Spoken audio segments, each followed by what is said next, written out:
Okay, so magandang tanghali. So sa ngayon, gusto ko lang i-share ang ginawa ko dito sa mga seedlings kasi sobrang dami na rin tapos hindi ko na rin lang talaga kung saan ko ilalagay maliban na lang sa lulutuin ko sila.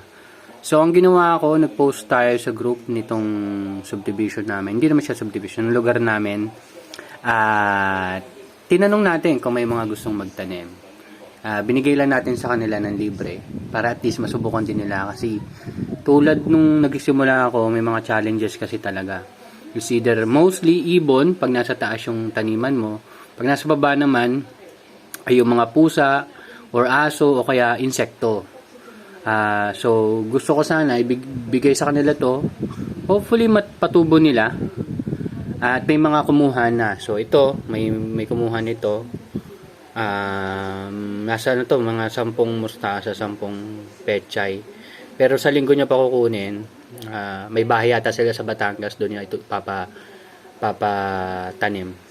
Kasi ito naman, dito lang din to sa amin, humingi pechay lang daw. So yung binigyan natin 10 pechay. 10 ba yun siya? Basta ganun.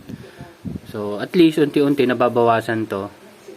At pwede na tayong mag-reset, kumbaga reset. So, 1 layer na lang tayo sa susunod. Ito dito, pechay tsaka mustasa. Tapos, possible dito ay mga lettuce tsaka talong. Tapos, ang gagawin natin, yun yung ibebenta natin. Pero dito, posible, ibigay na lang natin yung mga pechay mustasa.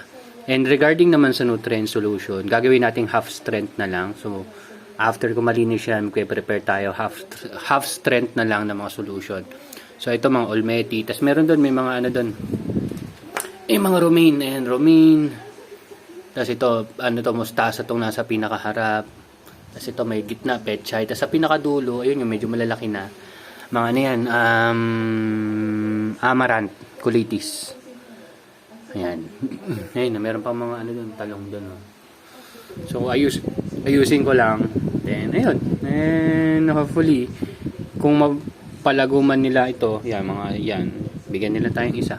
Di ba? Yun lang, share ko lang. Bye-bye.